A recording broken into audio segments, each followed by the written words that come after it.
the 90s. So again, being a replay cast, not much waiting time in between. So we are already in game number 2. So let's go ahead and jump right into it. Game number 2 upon us.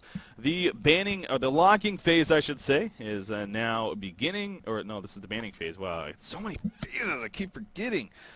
So there you go. Those are the first couple of blind bans. And actually, we have an overlap there, as you can see. So Silhouette and Moraxis blind banned by the 90s, and then we had Ophelia and Moraxis blind banned by QsQ. So I believe, actually, those were the 2 heroes banned by QsQ the first game in the blind ban phase even. So very interesting. I guess it's definitely a case of the 90s, known for playing both of those heroes pretty effectively. So going ahead and taking care of them in the blind ban phase, making sure they can't lock them up. But yeah, seeing that Silhouette blind ban, making sure one of those trio of heroes, as Tralfamador put it, with Silhouette, Mage Bane, and Dark Lady being in the banning phase. Now, on that note, actually, it's interesting to bring up. Of course, there was a patch today that did bring a couple of balances into the game, one specifically on Dark Lady. Dark Lady actually got a couple of nerfs in this latest balance patch, and when Tralf is on later on for the live broadcast, the live match that we have, I'm definitely going to ask him about that. But this match happened yesterday, so it happened before the patch is what I'm actually getting at. So that effect, of course, didn't take place until today. But this match happened yesterday, being a replay cast, so I wasn't going to play. Now, holy crap, we got to talk about these freaking locks. This is ridiculous. Okay, so the blind ban's nothing too crazy, but the locks, what about this? We see Tundra is actually the first lock there, but we have Draconis and Berserker locked by QsQ. Then it's followed up with Madman and Bloodhunter, or Shadowblade, excuse me, by our Legion team, and then Bloodhunter, the final lock. So I think this is a case of we're finally seeing these troll locks that we've been kind of hearing about a little bit and wondering when we're going to see that here now in an actually competitive match here in this tournament. And sure enough, on day 1 even, when this took place in the group stages, it happened. The Tundra, of course, the first lock, nothing crazy there, and that's actually a very good first lock from the 90s. We're likely going to pick it up themselves, but then the QsQ responded with a couple of troll locks, so the 90s responded with a couple more troll locks, and then the final troll lock with Bloodhunter. So this game, it's going to be interesting, to say the least. There's no way it can't be with the heroes we have on the board, and it's awesome. Draconis and Berserker are actually the 2 most recent heroes that were introduced on the tournament mode, or for tournament mode. It happened 3 weeks ago, and I believe 3 or 4 weeks ago. So, and I was definitely bringing up the point, I've always been a huge advocate of Berserker. I think he's an awesome hero and definitely has potential in the competitive scene. So it's exciting to see him locked here, and we'll see if he eventually gets picked up from the lockpick pool. But the actual ban's taking place, and we ended up with Tempest, Polywog Priest, Torturer, Jeremiah, Nymphora, and Pebbles as a result of the bans. Now, especially because of all these troll locks, that does leave open a couple of powerful picks now in the regular picking phase. So, and Aluna being snapped first pick there by the 90s, so already off to a fantastic start for them. Of course, QsQ, they have plenty of options themselves. They got heroes like Bubbles. I know Hag has been a first pick potential for some teams. Magmus, of course, being on the board, so they definitely got some options here. Parasite and Glacius are going to be their first 2 picks, actually, for the Hellborn side. So QsQ357 starting off strong themselves as well. There really isn't a whole lot of powerful jungle options left for the 90s, of course, with Ophelia and Tempest being banned and none in that locking pool. So definitely like that Parasite pick even more by QsQ. And, you know, Keep It the Forest, one of those kind of jungle heroes that it's also more of a specific strategy, especially revolves around really pushing and a lot of team fight strategy. So maybe the 90s won't bother going with the jungle strategy. Instead, go for their own style. Of course, that's to say the least that there are other jungle heroes that actually do exist as well. So we'll see if that's a possibility. But the next couple of picks, the final couple of picks here in the regular picking phase coming up for the 90s now. But again, this is how lockpicking works. You not only got to think about, you know, what's on the board, but what's in the locking pool, knowing that you're going to get 2 of those 6 locked heroes, and how do you develop the lanes around that? How do you develop your lineup around that with the heroes that are in there, knowing that you may not get both of the heroes that you want as a result of the other team picking one of them up. So it's tough. I got to think the 90s is going to first pick that Tundra out of the lock pool, so that takes care of one of their solos, obviously. But how do they partner around that? Magnus and Demented Shaman are going to be picked up here by the 90s. Strong picks indeed. And then Pyromancer immediately picked up by Q Squad. So they were very confident with knowing that Pyromancer was going to be their final pick apparently. But there you go, the Tundra snap pick by the 90s. No shocker there. I look at this Legion team, and that's a very powerful team. Holy crap, that just happened. Madman and Blood Hunter snap picked by Q Squad. Wow. I mean, they didn't use any extra time there. They only used a second of extra time through the whole selection period, and they chose, oh my god, we see Berserker. That just makes it beautiful. This game is perfect. I am so much more happy now that we are actually casting this. Holy crap. We have Berserker, Blood Hunter, Madman. This is just absurd, and this is why lockpicking exists, is for reasons like this. It encourages you to try out more strategies, newer lineups, different heroes, and we are getting that this time around as a result of the mode. So now I will say, I look at this Legion team, and actually that is a very, very powerful team over there. You know, despite the Berserker, who this is the first game that we've seen him at least here on Honcast in the competitive scene. So again, I'm very excited for that. But you got Demented Shaman, Tundra, Aluna, and Magmus. That is the makings of a very, very solid team. And then you throw in Berserker on there now. I'm actually a little bit uncertain of whether or not Berserker can really be classified as a carry. I know that, you know, he can get pretty crazy with his ultimate. I'm not going to sit here and act like I know the ins and outs of Berserker, because simply put, I do not. When he first came out, which at this point, that had to be 6-7 months ago or something like that, I did play him for a couple of weeks. I was definitely a huge fan of the hero, and that's what got me excited as far as eventually seeing him in the competitive scene. But obviously, it took a long time before he eventually became eligible to play in tournament mode. But now that we see him here, picked up by the Legion team, I'm going to go ahead and kind of learn with you guys as far as, you know, what he actually can bring to the table in a competitive matchup. Because again, I'm just not going to act like I know what I'm talking about when it comes to classifying him as a certain role and how he's going to synergize and everything. But we'll definitely get an idea of how he works out here in this game, being played by Algae, by the way, for the 90s. So that's really exciting to see here. As far as the two pickups for the Hellborn team, you know, Blood Hunter and Madman, those definitely heroes a little bit more familiar with and at least know about and we have seen before. And although Blood Hunter, not a hero we've seen many of times on the competitive scene, but we did have that recent performance. I believe that was actually in the Clan Milk tournament, if I'm not mistaken. I think My Nuts was actually playing it. That's right. His team that he signed up with, he actually ended up playing it that game and did fairly well, actually. It was pretty entertaining seeing him in a solo mid-roll. But as you see here, he is not going to be soloing, let alone solo mid. He's going to be at the top lane, and he's going to be partnered with a Glacius, it looks like. So yeah, there's going to be some interesting lanes here. So top lane, we have Blood Hunter Glacius going up against a solo Tundra.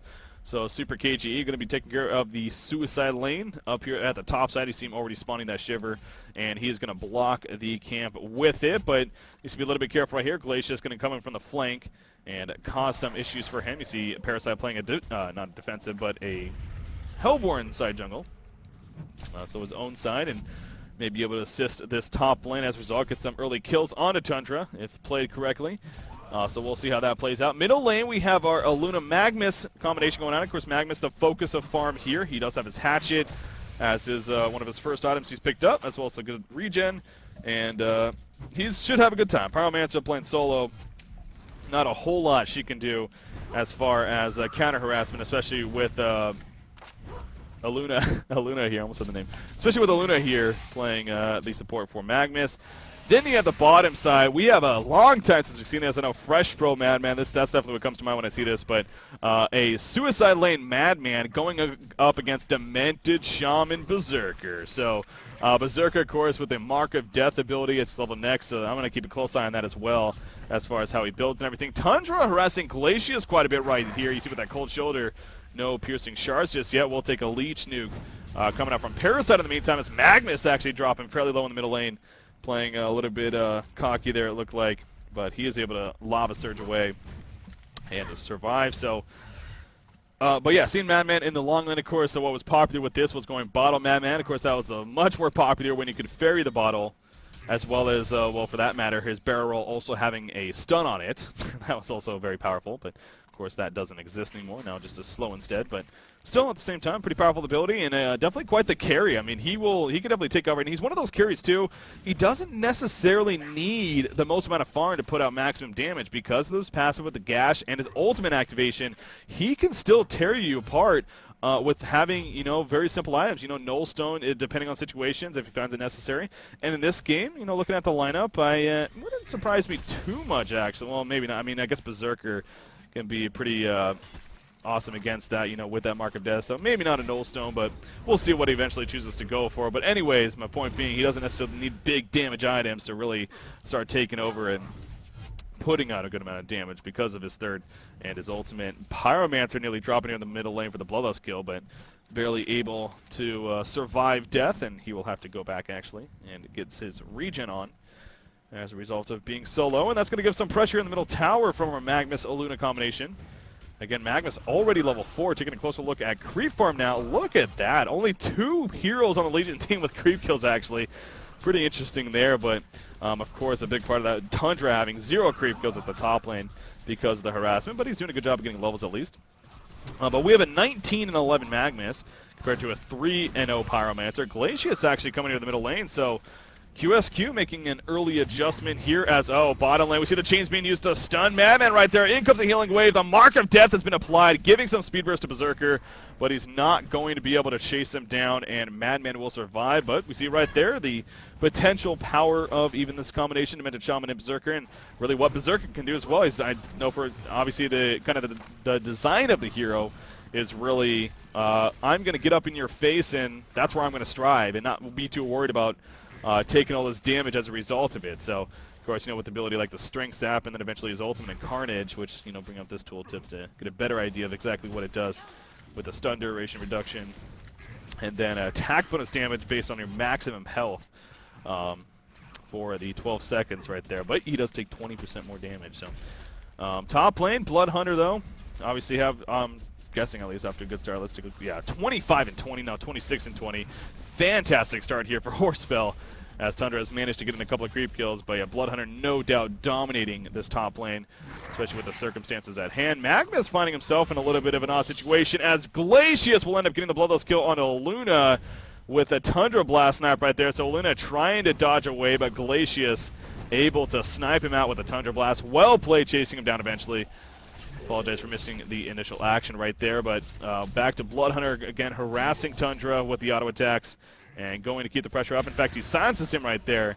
Going to do some dot damage, although it will increase Tundra's attack damage a little bit, but I don't think he's too worried about that, especially at this time. So, yeah, good start for Blood Hunter, and he is actually now level 6, and obviously has a lot of heroes. This is where he'll start to thrive. In fact, we see right there the hemorrhage put out, the silence on top of that. Tundra standing his ground, though. Pretty much what he needs to be doing here is he's going to try to run away at the last second. It's not going to happen, though. Blood Hunter just too strong and picks up the kill. Now, a little bit interesting that no one on the Legion team supported there as far as responding with Homecoming Stones, but as you can see, no Homecoming Stones in the inventory, so really just more of an unfortunate circumstance that no one was able to support, because if even just one port right there could have maybe saved the life of Tundra, if anything, it would have scared him off. Magmus actually barely staying alive right there. Going to use some bottle charges to ultimately stay alive in the long run, it looks like. Glacius was chasing, but not able to get close enough. So we're now 6 minutes into the game, and we are looking at a 2-0 hero kill advantage in favor of Q Squad. And look at Blood Hunter. He already has Steam Boots, off to a fantastic start. Steam Boots and Ring of the Teacher, for that matter. And we'll see where he goes from there, you know, whether or not... Well, I'm not even going to suggest items. We'll go ahead and just wait and see what he actually goes for.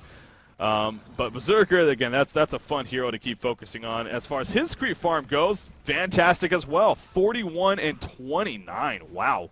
Algae doing a really good job down here of maximizing his farm potential. Obviously, it's free farm because of the situation, but still managing to get a majority of the creep kills down here. And it is showing in that GPM now up to 357 gold per minute. He's up there with Blood Hunter at the top of the GPM. Tried a pretty solid spread here this game. It's you know, kind of interesting for both sides. Really drops up after Magmus, as you can see, for the Legion side. For the Hellborn team, it's a little bit more of an even spread, but still, I mean, Madman only at 105 gold per minute. I know I mentioned he doesn't necessarily need the most farm to put out damage, but he still needs a good amount of farm to, you know, well, there's the whole surviving thing as well. And going from there. So Tundra top lane. Are we going to see another hemorrhage? Oh, no, we actually already just used it prior to this, so Tundra should be fine. But look at Bloodhunter. He doesn't even give no craps about that tower, but he's going to have to start falling back. And, uh-oh, he may get caught right. Oh, Tundra's actually now level 6, and never mind. No Avalanche going to be coming out, but will he get cut off by Magmus? Magmus heading on over. You do see massive support coming on over, though, from Glacius, Parasite, and Pyromancer. And it looks like that it's going to be enough to get them. Oh, Magmus starts channeling the Eruption and cancels it immediately. Misjudgment there, big time. He thought they were going to chase after him, it looked like. And so we got to the high ground, started channeling that Eruption, but nothing happening from it. And at the bottom lane, however, Berserker, you see the ultimate activated in Carnage, gets the kill on Madman with the assistance of Demented Shaman. But big no-no there for Magmus. So that will be on cooldown now for another 110 seconds here. And not necessarily game-breaking by any means, but really unfortunate that he got nothing out of it. But good support there from the Hellborn team. But, although he missed the actual kill, we'll see Berserker, again, getting the kill on Madman. And his farm just continues to go up and up now. 382 gold per minute. I mean, what is he going to buy? He has 2,700 gold. Is this a hero? I mean, at this rate, it's almost, if you're thinking of Mocker Brilliance. Speaking of Mocker Brilliance, though, actually, Tundra at the top lane, he will end up going down once again. The hemorrhage just too much. And that's the great thing about Bloodhunter. A big reason why he's diving like that, despite taking a lot of damage from the tower, he knows that once he gets the kill, he'll go back up in life. See Pyromancer right there. Regen actually canceled as a result of that power throw, but he does stay alive. Magmus stepping back in, wanted to get Pyromancer. He got Glacius, not over the kill. He's going to get turned around, although, and Magmus will fall. So Yolem right there. Not making the greatest decisions, unfortunately, in these last couple of minutes here. And although I get the thinking process, but just, again, really unfortunate. It just didn't work out for him. But back to Berserker, 2,900 gold counting and now saved up and counting. At this rate, especially at this early on in the game, this is where you would think perhaps in Mocker Brilliance is what we may expect to see here. You do see Parasite obviously getting another kill in the middle lane. I thought I almost saw the ultimate being used by Pyromancer right there, but and I find that interesting because I've always thought Berserker of a hero as a hero of getting kind of almost built up as far as beefing, as far as tanky status, but even going for something like a Whispering Helm or Sanitarius items like that. But at the same time, with that strength sap ability and with how he's just, again, he really thrives on just being up in your face and next to everyone, I guess a Mocker Brilliance definitely does make a lot of sense at the same time. So he has 3,200 gold, so we'll see obviously at 3,400 gold whether or not he purchases the Sword of the High. And that'll pretty much guarantee, unless it goes to that other item, but pretty much guarantee that he will be going the Mocker Brilliance. See Madman trying to get away right there with the stock. It's just not going to happen though. Algae just too powerful once that Carnage is activated. Pyromancer though is going to snipe out Demented Shaman, so it makes it a 1-for-1. But yeah, we saw right there the chain spike ability from Berserker. It actually stays on Madman even while he goes invis with the stock. So definitely making effective use for that. Nice dodging from Berserker. Keep it moving. Made it very difficult for Pyromancer. Magmus stuns in. In comes the stock from Berserker now. Not stock, the Mark of Death. Mark 4 death? Mark 4 death right there, but it's not even necessary. Yolem on Magmus actually gets a kill, so Yolem making up for some poor decisions earlier on. Tundra in the meantime at the top lane. Once again, the hemorrhage being used. Here comes that support. Face hug in the face of Tundra, and he will eventually fall to Bloodhunter. Good job by Glacius and Tundra, making sure to allow Bloodhunter to get another kill. Bloodhunter now is, what is that, 3 frame? Yeah, he's 3-0-0, 390 gold per minute. And speaking of saving up money, he also has 2,500 gold, so I mean, a Mocker Brilliance on him is definitely a possibility as, whoa, okay, interesting. So interesting. Berserker just purchased an Axe of the Malphite there, but then he sold it right away and instead picked up Ghost Marcher. So he still has another 2,600 gold saved up, but maybe an idea of what Berserker is planning. So now, the interesting thing with that is I wonder middle lane actually has some extra eruption. It's not going to go off in time. If that got off, that could have actually been a kill right there, but it gets stunned just at the last second, ends up going down. You see a Luna completely on the run. Stock coming in for Madman, trying to chase down a Luna right now. In comes Tundra. He does have an Avalanche. Yes, he does. Not going to be able to get off in time, though, and a good job by Zip right there on Pyromancer, picking up a double tap kill. Tundra taking a freeze, but should be able to survive in the end. Parasite has an infest, not going to take over the Curiel though. Instead, Pyromancer once again will get another kill as he takes out Tundra with his combination of the Dragon Wave Phoenix. I just said that completely mixed up. The Dragon Fire Phoenix Wave and Dragon Wave Phoenix. That actually sounds cool. We'll just call this combination the Dragon Wave Phoenix now. But yeah, Ziff picking up the hat trick right there. And all of a sudden, he's definitely stepping up his game now. 5-1-2 and at 282 gold per minute. He was in an odd situation, 1 versus 2 for most of this early game, but recovering very nicely himself. So yeah, definitely some interesting things to talk about and going on in this game right now as far as the situation goes. Oh, Blood Hunter overstaying his welcome big time. Good job silencing Tundra, knowing he had an avalanche to use, but is it going to be enough? He needs support to get here. They're not going to get here in time. In comes the avalanche. There's a mark for death, and there we go with Berserker making sure to guarantee the kill right there with the chain spike, and he takes it, also getting a bonus 300 gold as a result of getting the kill on the Blood Hunter streak right there, being 3-0-0. So, but there we go with the purchase. So he does end up going in Sanitarius. That's what I was talking about. You know, that's definitely one of the few heroes in the game that where Sanitarius can be considered almost a core item on, I would think. Demented Shaman's going to get taken out in the middle lane in the meantime. Magmus able to survive. Obviously, Pyromancer already killed, so 1-for-1 exchange. And Madman's going to fall as well. Chain Spike is in the last second to get the kill. Magmus with the face hook on him, barely surviving with the bottle charges. You see the mark for death, giving some speed to Berserker, but not able to chase down the leeched Parasite right there. So, but Insanitarius delivered, and Berserker now has his Ghost Marches in Sanitarius. So, again, very beastly himself, and off to that great start. Because of that death on a Blood Hunter, although he puts another hemorrhage right there, and that's well played by Super KG. It's one of those cases of, oh no, I have a hemorrhage, I have to stand still. No, you don't. The ability does not make you stand still. Yes, you'll take damage if you run, but if that's the better case scenario, and you'll still end up living despite that dot damage, then you need to run, and that was the case right there of Tundra doing the math. Oh, Magmus missing the stun. Yolan missing big time, but it still might not matter in the end. In comes the avalanche on top of the Russian, and Yolan will end up getting credit for the kill on Magmus. So, oh man, that was a big miscue there, but it's one of those cases of almost, well, I'm sure he's thanking his teammates big time right there, because that was almost a very embarrassing moment that ended up being a, well, we got the kill, so that's what matters in the end. Bottom lane, we see Madman trying to get away. The chain spike can hold him in place. The mark for death is applied. He has his ultimate activated, and Berserker just hits for so much damage right there, critting for 284. The numbers that were coming up right there, I believe he had the Insanitarius activated, of course, so wow, just tearing Madman a new one. And definitely Algae right here showing the power of Berserker, especially when he gets the free farm that he did early on in this game. So Berserker already level 11, 422 gold per minute and counting. You compare that to Blood Hunter, he's sitting at a 346, again, not bad himself, but he's a little bit behind that Berserker. But again, I believe he is working towards a Mock of Brilliance with that down 3,000 gold saved up. He didn't end up going Steam Boots first. But at 3,400, very likely going to see that sort of the high purchase. And eventually the Mock of Brilliance pick up for him. But another chaotic game here in game number 2, but this time around a lot more even at least compared to game number 1 especially.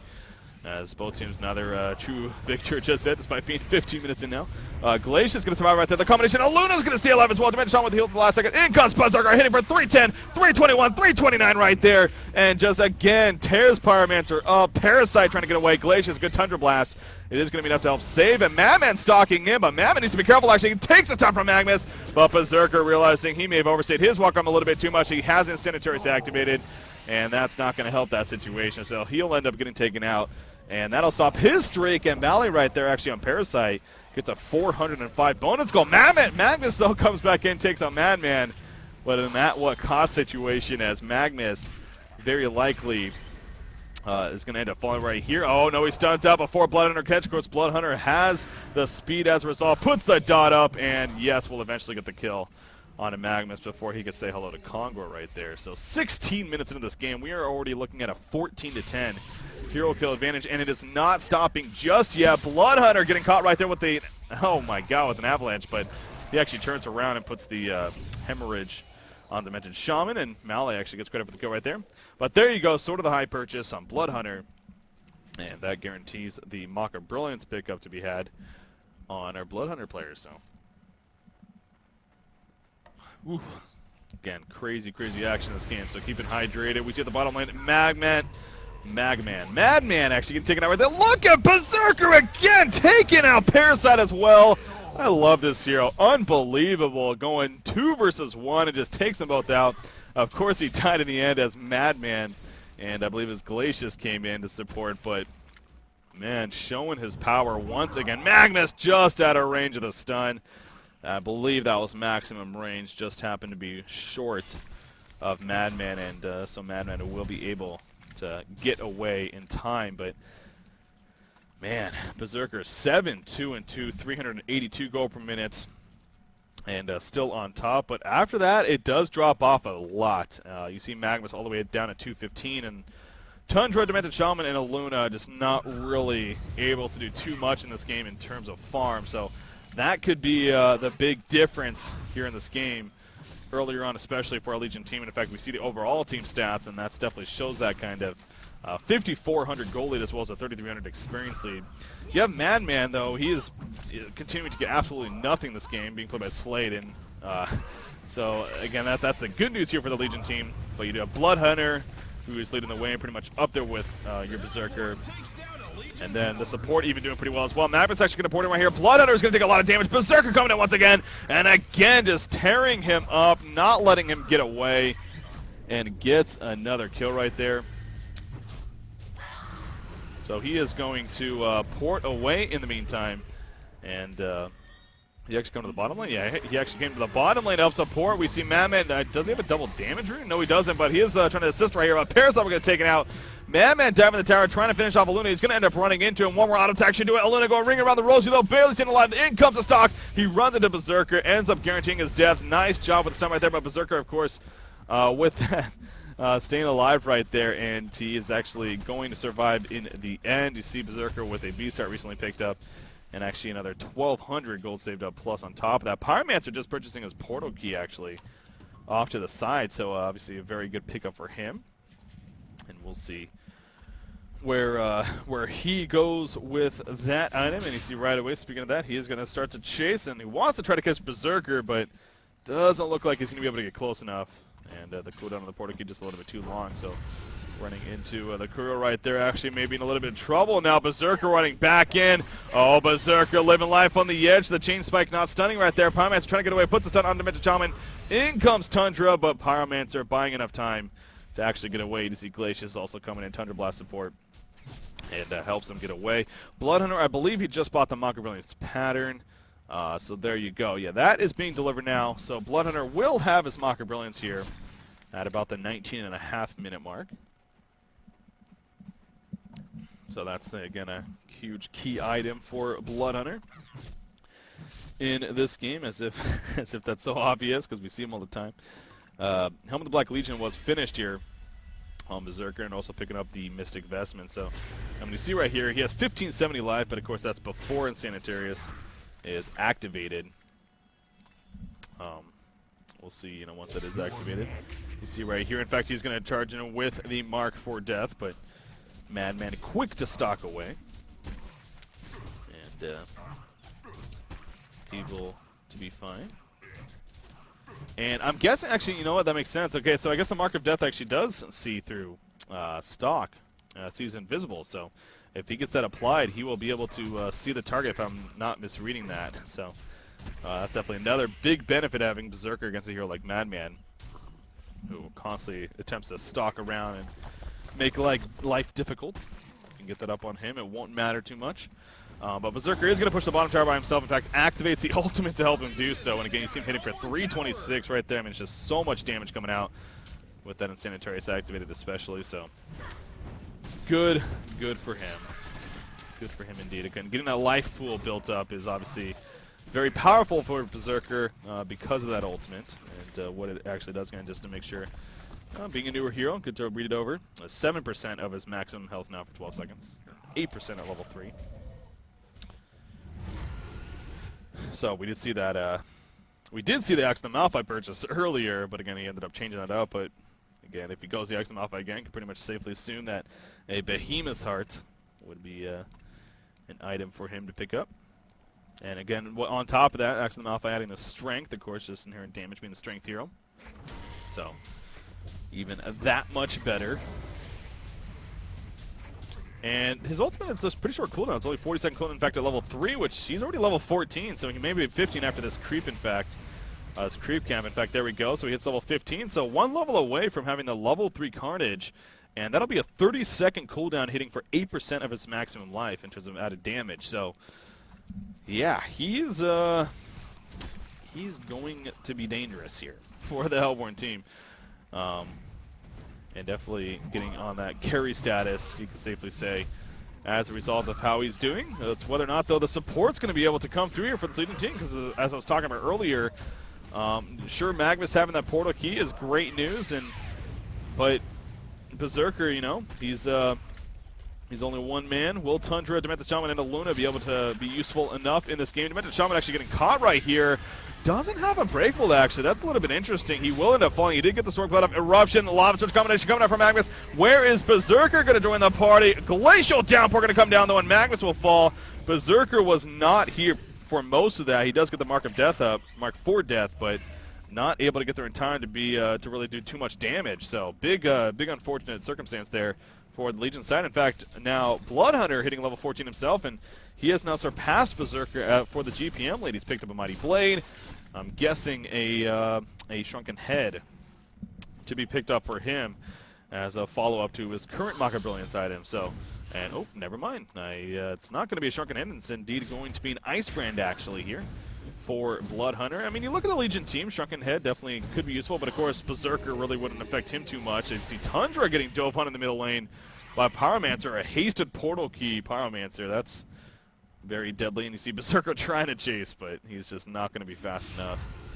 And Pyromancer will be fine in the end, although she's in the middle lane, but yeah, it's going to start falling back before getting jumped right there. So, but yeah, the Ice Brand pickup on to Bloodhunter. Of course, Bloodhunter, the big thing with him is that, well, it's not necessarily can be easily cut, especially with that, I believe it's his third ability, the Blood Sense. Gets that speed buff when players are low, but still having them slow down enough that he can keep up with them is a good thing for any melee carry. Let's see where he goes from there, if it does end up turning to be a Frostburn. Berserker back to the jungle, though. He has another 2,500 gold saved up. So again, we'll see. At this point, I wouldn't be surprised to see that Axe of the Malphite picked up next now, and him working towards the eventual Behemoth art here. So as far as the Helmore team, as far as other players, again, Pyroman's talking about him a little bit. He's got the Gravelock to go with the Portal Key and Steam Boots. He got Codex on Parasite, Codex level 1. We've seen that a couple times being used, in fact. Madman, I mean, man, he is trying his best to recover. He's still only sitting at 167 gold per minute, but believe it or not, that is better than what he was earlier on in this game. So he is, Slate is doing what he can to recover. But as I did say as well, I mean, he has level 2 Berserker now. He's getting that gash built up. So, you know, if he gets level 16 and still doesn't have the greatest items, he can still put out a decent amount of damage, actually, in these team fights. And, you know, maybe that's all they'll need. You know, they do have a Blood Hunter who could definitely be carry status and is getting, of course, fantastic farm himself. So, Glacius, by the way, 409. So SQY here doing some work on Glacius. Speaking of Glacius, though, I might have spoken too soon. Getting jumped by Magmus. In comes Berserker. They want to stop that streak. The Glacial Downpour happening. Not going to be done for the kill, though, despite the chain pull. And now Berserker actually realizing he may have overstepped his boundary. She has 2,200 life with that Insanity Turret activity. He's going to join up with his team, and it looks like he will be fine in the end. Pyromancer, the ultimate. What was he thinking? Good job with the... No, he didn't even use the Insanity Turret activity. Magmus does it with the Eruption. A huge Eruption going off right there. Pyromancer will fall. Back jumps in Berserker. Down goes Parasite right there. And we do see Madman getting away with a stock incoming. Bloodhunter. Bloodhunter, does he have a... No, he doesn't have his ultimate. He's going to apply the silence though to Magmus, making sure he can't get away if he gets on top. He's going to go for Demented Shaman, though. Again, no Unbreakable for Demented Shaman. Oh, he does have it. Actually, was on cooldown right there. And he gets taken out. Magmus also falls. Bloodhunter wants more. He is thirsty for blood, you could say. So good. Putting the silence up on himself, actually, to increase his damage, as we see right there. But not going to chase close enough to Berserker. So, but Bloodhunter, again, showing his power right there, especially after a team fight. Perfect for cleaning up, as we saw. He will chase you down. It's so difficult to go up against that. And unless you have just mass CC that you can deal with him, he'll just chase you down to the point and, well, kill you, as we saw. So, and, you know, Legion team, they do have a good amount of crowd control. You know, you got Magmus, Luna, Tundra even. But is it enough to stop him? And apparently it's not enough to feel Horseball for himself, at least, and he needs to get a Shrunken Head. At least yet. We'll see in the future. But, oh, there we go with the Axe of the Malphite pickup, by the way. So Berserker does have that now. And again, I expect that to turn into a Behemoth right at this point. I mean, really, unless you've got a Whispering Helm next and potentially similar rage, which I wouldn't be too surprised with either, to be honest. But just thinking going the X to the Malphite first. I don't know, actually. You know, I'm going to hold off on that, because I guess, you know, X to Malphite, again, with it being strength especially, and with the hero in general, it's actually a very good alone item to have, with just the 25+ strength. So maybe he feels getting that for, and then going to Whispering Helm after could be more beneficial, but nonetheless, he has it, so we'll see how he follows it up. An Arcana just purchased by Madman right there, so he's on his way to what I would think would be a Hellflower pickup, actually. That could be a solid item choice for him, no doubt. A hero that could definitely use mana regeneration, and Arcana is just one of those items, and let alone Hellflower, that is really just all around solid for really any hero in the game, so that'll be good for them. And I think we saw another Arcana. Yeah, Pyromancer also with an Arcana, so a couple of Hellflowers going to be coming up here, and that could be actually very useful against Berserker, even more so for the fact of let alone silencing him, but perplexing him and stopping him from using that Insanitarius effectively. So that's another reason to keep in mind on why Hellflower can be useful. Berserker is level 16 now. I talked about this. Now only a 30-second Carnage cooldown with his ultimate. Magmus barely getting away right there using the Steam Bath and waddling off. Hellborn team setting themselves up in position. You see Pyromancer in the background waiting to find the jump. A level 13 Madman off to the side. Then, of course, you got Bloodhunter finishing that Frostburn and going to be in those front lines. But Magmus, of course, he's the one, he keeps on going up to get some creep kills here, so a little bit surprised he's not really just sitting back and waiting for that right moment to jump in. Instead, he's the one in the front lines, which usually you wouldn't see with a hero like Magmus.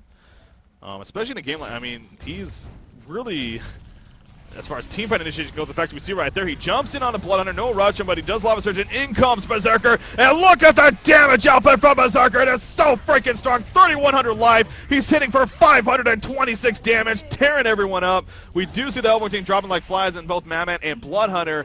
The other three are still alive, though. We did lose a Luna on the Legion side, but definitely an exchange that the Legion team is very, very happy with. So they're going to continue to push now in this creep wave. Now, neither of the two dead heroes can buy back. Magmus does stun in the background. In fact, the piercing shards coming out, not hitting though, I believe.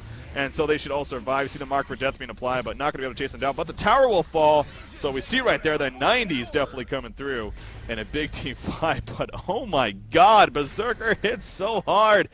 That was ridiculous. He just dove in with his ultimate and activated the Insanitarius up. And again, he had 3,100 life and was hitting like a freaking truck. That is the point of the hero, though, and that's why I said from the very beginning when this hero came out even, I cannot wait to see him on the competitive scene, because not only may he be viable, but he is damn entertaining. So, Algae definitely giving credit to 90's here, not only using him, but using him very well. Again, it was a final pick in the locking stage.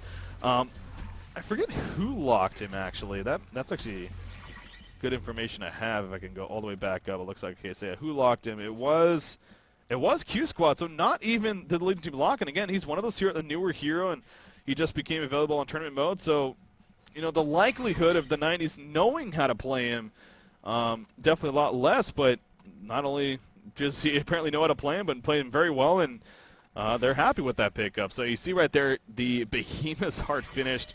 So he's going to have around, he's going to have a lot of life when he activates that Insanitarius, and he's going to also hit like a truck again because of that when he puts his Carnage up. So dangerous situation here for QsQ, especially after what we saw in that last fight. I will say it seems like, well, I mean, I don't know if a Shrunken Head is necessary for him by any means either, but it seems like it could be pretty damn useful just to make sure that he can move around freely in those fights and not get CC'd, you know, from the likes of Glacius and Pyromancer. But at the same time, with that ultimate, it does have an 80% debuff and stun duration reduction. So when I think of it that way, you know, I guess not. Again, a newer hero, so learning like the rest of us. But Magmus actually going to port out right here. What seemed like it was going to be a little bit of a push happening. It still is going to happen, but never mind. I guess Magmus decided to change his mind at the last second, or it's maybe misclicked. But they're going to easily push this top tower. You see in the meantime the Hellborn team doing the same thing in the middle lane, actually. And they're going to take out this defensive tower here. Bloodhunter leading the way and easily drops it. You see him hitting for 305 damage once he puts that Blood Crazy, excuse me, on himself. So tower exchanging going on. Both teams pretty confident that they can go for a race right here. Legion team making their way to the secondary tower, Whereas the Hellborn side and Q Squad, they're going to start working on the base a little bit. Now they're all not here. Glacius already starting to fall back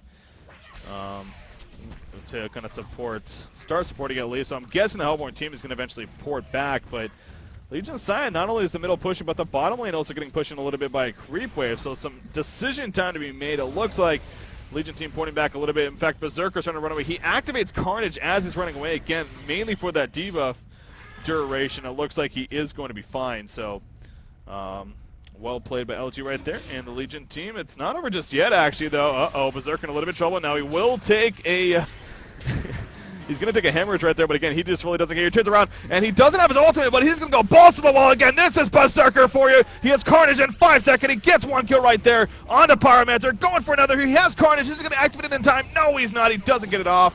Not that it would have mattered, but wow, again, the power of Berserker. However, when it's all said and done, the Hellborn team, the better situation. Magmus came stunning at the last second, trying to save him, but that only resulted in his death. Now, Blood Hunter diving at this top lane. He's going to put that Blood Crazy on himself once again and go Cutthroat right here for the tower. So, man, that looked cool and everything, but in the end, this is actually going to be pretty effective here for Q Squad.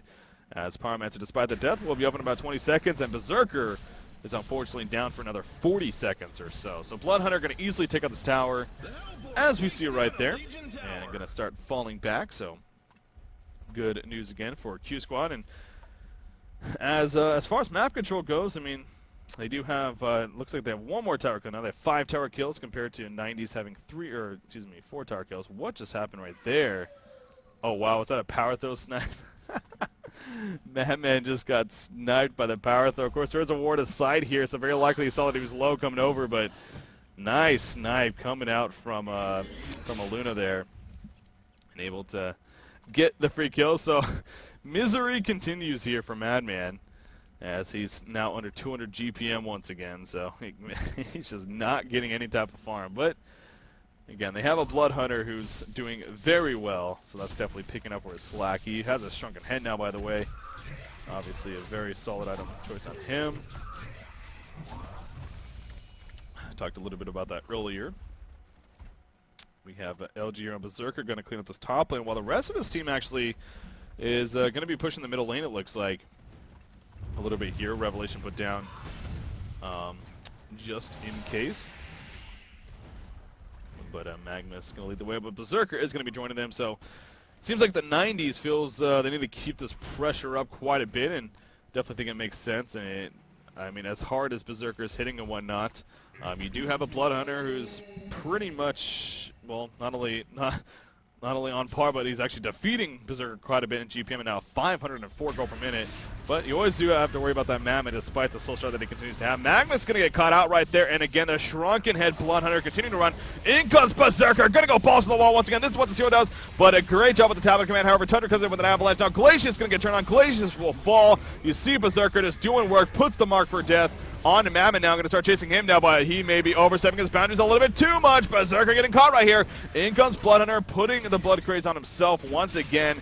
And now Berserker, it's very likely going to fall. With that Carnage being down, he loses so much. The reduction goes away, of course, in terms of the CC duration, and that's a big thing for him. You saw right there he was constantly getting kited, and it just wasn't much that he could do. So again, it looks good initially, but we are starting to see a little bit more, get a better idea of how Berserker works, that once that Carnage goes away, he needs team support big time to keep people in place, or else he will get kited, as we saw right there effectively. So well played here by the Hellborn side and Q Squad, and things are definitely looking better and better for them now. As you see the overall team stats, once again, 14.7k gold lead, 17,000 plus experience lead here in the Hellborn team's favor. Magmus actually going to stun in right now on a Pyromancer. Pyromancer going to caught the red stuff from Aluna, and the green power throw on top. So a good counter kill right there at the last second at least from the 90s, but damage definitely done with that tower kill. And back to farm they go. You see Madman, it looks like he is finally starting to get some hope here. In fact, he is actually going to be able to pick up his Hellflower after this, well, very, very shortly now. In fact, there we go. There's the Hellflower pickup. He just got his 3rd Arcana. So now, this is what I was talking about, though. I mean, not only do you have a Blood Hunter at 535 gold per minute, just getting better and better, but you also have a Madman, as crappy as a game he's had, being played by Slate. I mean, he is now recovering somewhat. He's level 16. He just finished the Hellflower, and he will be hitting hard. He has that level 4 crit, his level 3 ultimate in Berserk, so it's things are looking pretty tough now for the 90s all of a sudden. As great as it was early on, especially with the Berserker, it's you can tell it's really starting to dwindle away. So the constantly grouping up and trying to make some pushing happen is making more and more sense now as this game progresses here for the 90s. I mean, they're trying, but obviously QsQ357 is doing very solid themselves, preventing that from being effective. You see Parasite, he's still sitting on the level 1 Codex, they're not upgrading it, but he just purchased a Storm Spirit there. Of course, a good item choice for him. Pyromancer, it seems like she's 7, 8, and 8, so maybe that constantly, I figure she would have had her Hellflower by now actually, but she seems like she constantly keeps on dying when getting involved in these team fights, maybe because of Berserker, but she does have her second Arcana now, so she's also on her way to the Hellflower, so more dangerous news here for the Legion team. Tundra going to try to pour it out, a good counter tool to a Blood Hunter with the Homecoming Stone, but with the support nearby, not going to happen. Bound-Eye dropping right there, and you do see Glacius very aware. He has a Bound-Eye already himself, so either they're just going to pick it up with somebody else or maybe even just destroy it here. And you see Madman, he's actually just going to sell the mana battery that he had and pick it up, so probably we'll just drop it back off at base, though, just in case. Glacius, though, very good aggressive Ward of Sight being placed there, though, in the middle lane, so getting some more vision for the team. Now at 38.5 minutes in here, we have a 33-25 hero kill advantage in favor of the Hellborn side. So, again, I was definitely told that big reason why we came back to do this replay cast was obviously with the delay in the other game.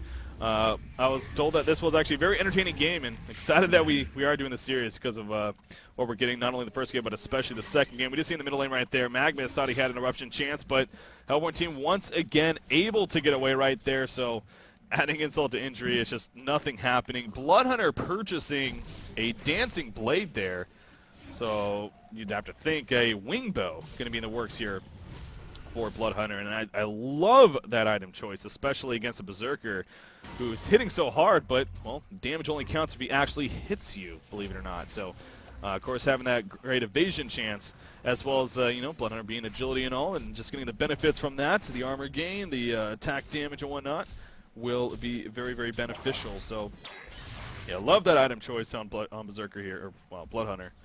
Again, being played by Horsespell for QsQ357. Madman going to be able to pour it out in time before he gets caught down here. So, obviously the 90s, about to say that they're definitely on a clock here, but I kind of wonder if that clock is almost actually expired already, because, you know, now down 20,000 yearly in both gold and experience overall, coming up to the 40-minute mark here. And they just don't, it doesn't seem like Berserker is going to be that big-time carry, a guy that's going to out-carry not only Blood Hunter, but even Madman, who again has been recovering now. This is going to be a good player for the Legion team. Once again, picking up Pyromancer, actually. And another fight begin. Noah Luna getting caught by Blood Hunter. Shrunken Head's activated, so Blood Hunter surviving against this Berserker, beating into him, but just not doing nearly enough damage. Going to put the chain pull on him. In comes the piercing shards. In comes Magnus with the follow-up. So Blood Hunter still alive. Great support coming up from the Hellborn team. And they keep him away long enough against a Berserker, not able to stay on him, getting kited and surviving. So, but it is still numbers advantage in the Legion's team favor. Magma's going to stun on the foreground, actually. He's stunning Glacius there. Mark for death applied, but it looks like Glacius will end up being able to run away in time. So they may be able to get the tower kill here, which will be positive news, but is that going to be the biggest difference? 3,400 life on Berserker once he has an Insanitary up, by the way. Again, just absolutely ridiculous. You see the damage he's hitting for right there, 500 plus.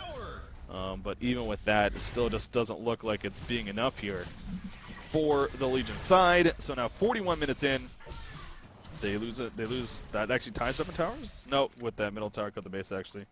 It's now a 6-5 tower kill advantage in the Hellborn's team favor. And I believe I just saw a Snake Bracelet purchased by Blood Hunter, so that does guarantee the Wing Bow pickup to eventually be had here by Blood Hunter. Again, I love the pickup choice.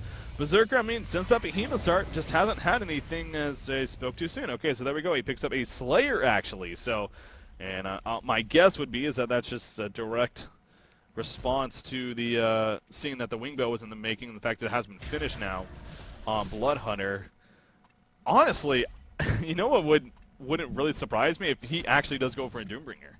if Berserker actually goes for a Doombringer here, I mean, they know they're behind by quite a bit. They know that they just need to make something happen. I would love to see Doombringer here. You know, when would you not like to see Doombringer? I guess that's a stupid thing to say, but I honestly think in a game like this, with where this is at, you know, going a Doombringer just almost makes sense. You know, a case of, all right, we just need to go for one last stand here. We need to make something happen. Let me get this Doombringer.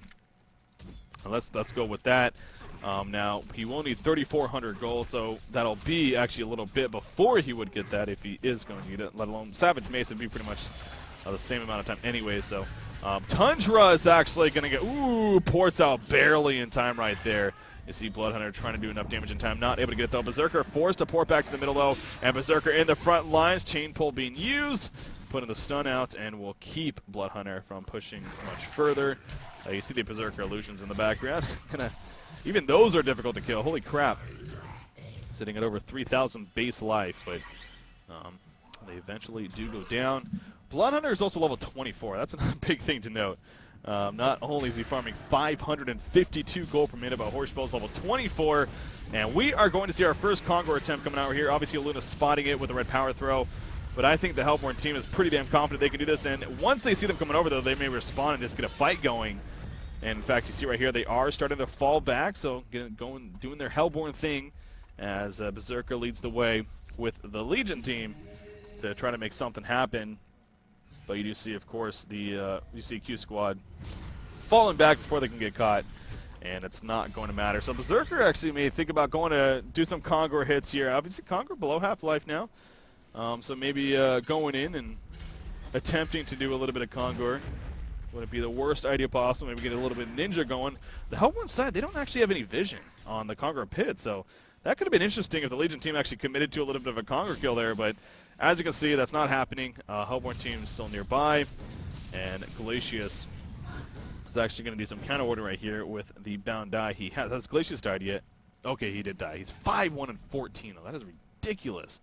SQY making big plays here for all the support players in Heroes and Newer. So see, Curiel's going to come spot some things out and see where the situation stands. Magmus stunning in. Oh my god, what was Magmus thinking right there? Magmus gets easily turned around on. Now Bloodhunter getting caught out. He does have a Shrunken Head activated though. You see Berserker in the background hitting for 600 plus with 4,200 life. Are you kidding me right now? He is just a freaking tank once again. But again, he's getting kited. Carnage is down. And look at Bloodhunter just tearing him a new one right there. Gets the kill. We see Magmus and Tundra trying to run away, but it's just not going to matter. Of course, Magmus did buy back right there, as Tundra maybe even as well. Maybe he bought back earlier. But anyways, the damage has been done. Congor's going to go down, and probably going to be Bloodhunter. In fact, Magmus may try to ninja this. Oh, he's channeling the eruption. He jumps in, but he only gets Parasite. He will get the Kona Parasite, but now Magmus is basically dead. He was hoping for a little bit better timing, I'm sure. But he was standing right next to a, well, he was spotted somehow. He is going to stun away, actually. And he may be fine. Hellflower is applied. In comes the stock in the barrel roll from Madman, actually. As he still sees him. He has his bound eye still, and Magma's not able to get away. So here we go once again. Congor very, very low. Bloodhunter diving in. He's going to run right next to Tundra. Tundra doesn't realize this, and Tundra going to try to port out. There's the buff on the Bloodhunter. The Blood Crazy hitting for 460 maximum damage, especially with how fast he's attacking. So much damage coming out. And he will now finally finish off Congor. He's going to pick up the Token of Life, of course, as he has that open item slot. So there we go. Token of Life for Bloodhunter after that Congor kill. Things just got bigger and better. So 46 minutes in now, 40 to 28 hero kill, but more importantly, 25,000 gold lead, 27,000 experience lead. It is just getting ridiculous here for the Hellborn side. And again, a Legion team, their back's completely against the wall. It's probably going to be a case of maybe just one last stand. I mean, after one more team fight, you just don't know if they're going to have enough gas to go much further after that. So obviously we have Q Squad currently up 1-0 here. So